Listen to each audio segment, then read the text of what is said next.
ఏంటి COVID-19 vaccine వల్ల heart attack వస్తుందా? ఈ మధ్య కాలంలో చాలా మంది యంగ్స్టర్స్ సడన్ కార్డియాక్ అరెస్ట్ వల్ల చనిపోతున్నారని మనం తరచూ వింటూ ఉంటున్నాం. లాస్ట్ 5 years గా ఇండియన్ గవర్నమెంట్ ఎవరెవరికైతే కోవిడ్ వ్యాక్సిన్ చేసిందో అందులో కొంతమందిని ర్యాండమ్ గా సెలెక్ట్ చేసుకుని అనాలిసిస్ చేసినప్పుడు ఎక్కడా మనకి కోవిడ్ వ్యాక్సిన్ వల్ల హార్ట్ అటాక్ వస్తుందన్న ప్రూఫ్ కనిపించలేదు.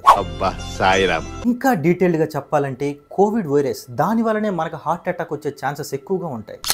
ఎందుకురా నా జీవితంతో అట్లా ఆడుకుంటావా?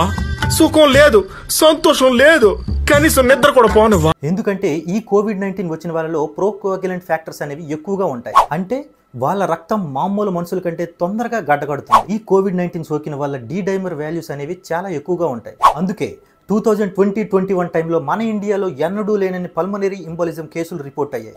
అంటే లంగ్స్ లో బ్లడ్ క్లాట్ అవుతుంది. అలాంటి కేసెస్ మన ఇండియాలో ఆ టైంలో చాలా రిపోర్ట్ అయ్యాయి. సో కోవిడ్-19 వ్యాక్సిన్ వల్ల హార్ట్ అటాక్స్ వస్తాయి అనేది ఒక ఫేక్ ఇన్ఫర్మేషన్. అంతలా ఈ వ్యాక్సిన్ వల్ల హార్ట్ అటాక్స్ వచ్చే ఛాన్స్ గానీ ఉంటే రష్యన్ ప్రెసిడెంట్ వ్లాదిమిర్ పుతిన్ యొక్క ఫస్ట్ వ్యాక్సిన్ స్పుత్నిక్ ని తన యొక్క కుమార్తెకి ఎందుకు ఇస్తాడు? సో యంగ్ ఏజ్ లో హార్ట్ అటాక్స్ రాకుండా ఉండాలంటే మన యొక్క లైఫ్ స్టైల్ మోడిఫికేషన్ అనేది చాలా ఇంపార్టెంట్. అది ఉండాలంటే అంతేకాకుండా ఇయర్లీ వన్స్ కార్డియాక్ చెకప్ చేసుకోండి. Like 2D echo, treadmill test, thyroid profiles and cholesterol profiles. ఇలాంటి ఇంట్రెస్టింగ్ ఫ్యాక్ట్స్ మరెన్నో తెలుసుకోవడానికి వెంటనే మన ఛానల్ సబ్స్క్రైబ్ చేసుకోండి.